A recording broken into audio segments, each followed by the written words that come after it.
Hey everyone, so I'm back again with another video. This time around I have something that I haven't done in quite a while, and that is another movie review.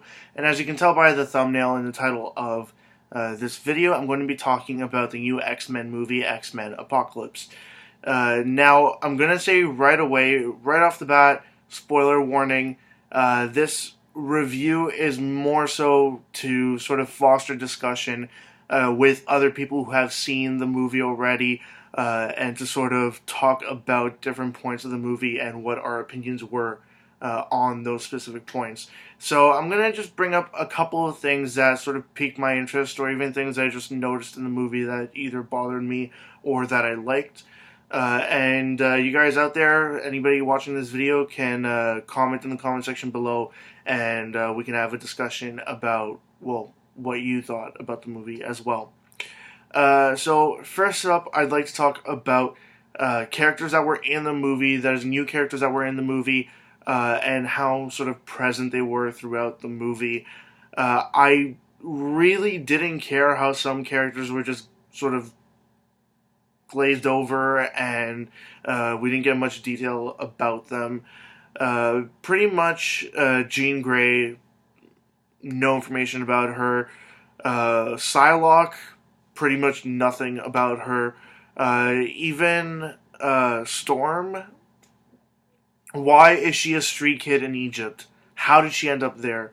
I don't want a standalone X-Men movie, a standalone Storm movie, because I really don't think that any actress will be able to carry that character on its own movie, on its own journey. But why is she a street kid in Egypt? Seriously, what brought her there? I'm not the biggest X-Men comics fan, so I really have no idea if any version of Storm was ever a street kid in Egypt. But if that makes sense in any comic adaptation, please just let me know in the comment section below.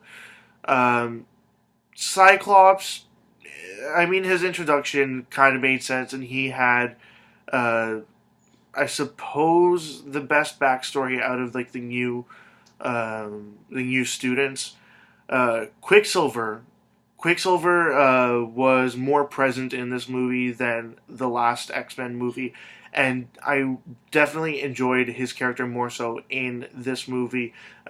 Pretty much every scene that he was in, he stole it. He was the funniest, probably, in the entire movie. I really, really, really, like, I can honestly say my favorite part of the entire movie was the part where he saves everybody in the school for gifted youngsters. That's just, in my opinion, the best part of the whole movie. I really enjoyed that part.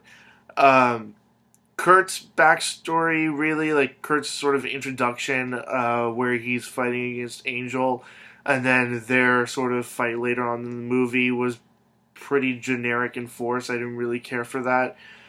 Jubilee, I really thought that Jubilee would be more present in the movie, yet she's sort of relegated to a background character that's given a couple of lines, and honestly, that sucked. They really could have done something more with Jubilee, and I think from what I've heard that there were some scenes that she was supposed to be present in, but they cut it out in the final version, well, the theatrical version of the film, so she's not really there for them, which kind of sucks.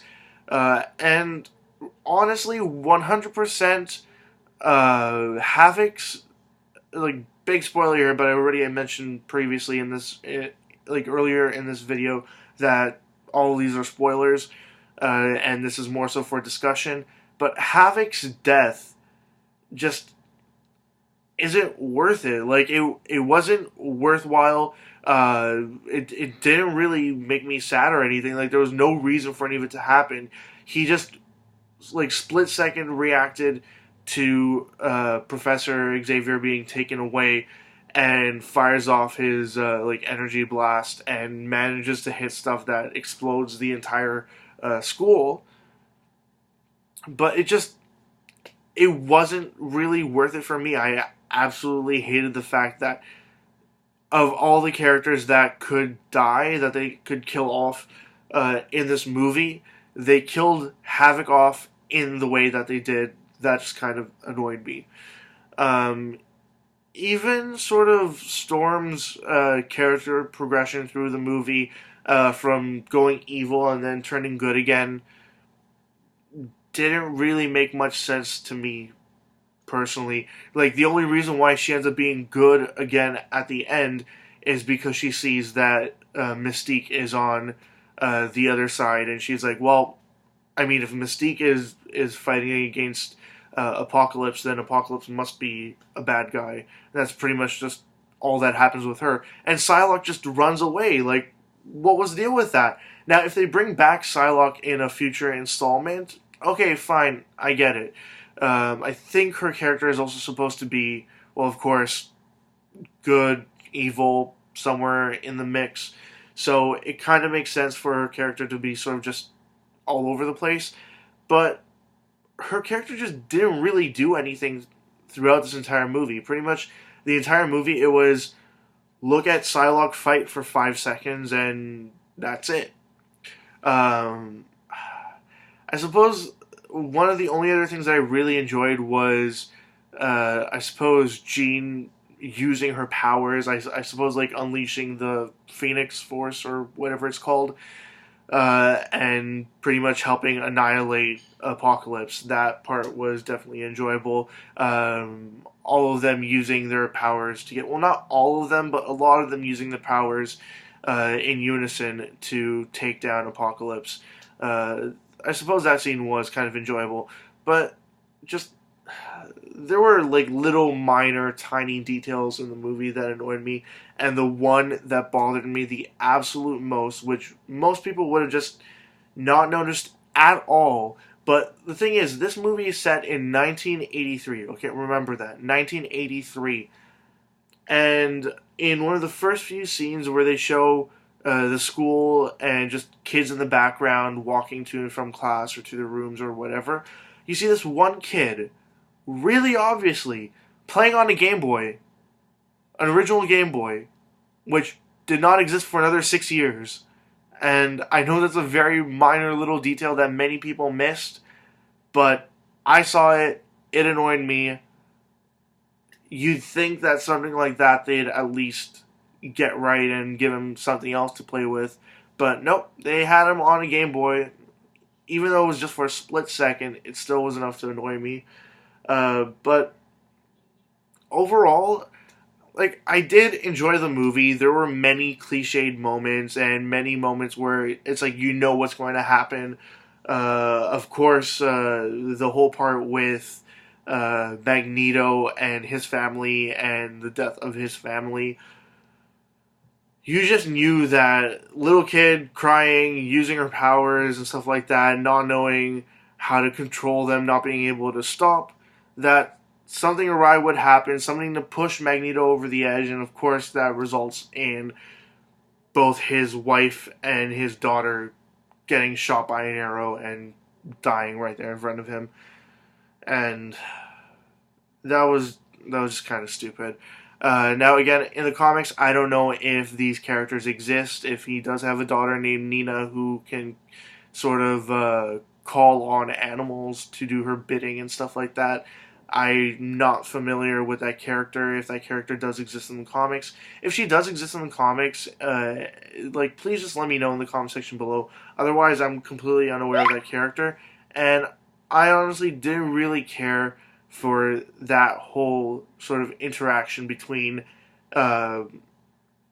Magneto revealing himself accidentally by saving the one guy and then his family accidentally dying. I absolutely did not care for that whole interaction. And had they sort of pushed him in another direction to make him more angry and more full of rage, I suppose I would have enjoyed it, that portion of the movie a lot better. But just by killing his family accidentally because of his daughter's lack of control over her power and stuff like that, just really annoyed me. But yeah, those are just some of my thoughts. If you guys have any other thoughts that you'd like to share about this movie, or anything in the comics that I might not know about, but will explain some of the things that I have been talking about, please just let me know in the comment section below. I'd really like to see what other people's thoughts are on this movie. And I suppose that's really about it. As always, leave comments in the comment section below. Anything you'd like to say, comments, questions, suggestions, ideas, anything at all, and I will get back to you as soon as I possibly can. Check out my Facebook, Twitter, and website. They're all linked in the description below, and also linked in the description below is a link to my 500 subscribers contest. Check that out as well if you'd like. And that's it. See ya.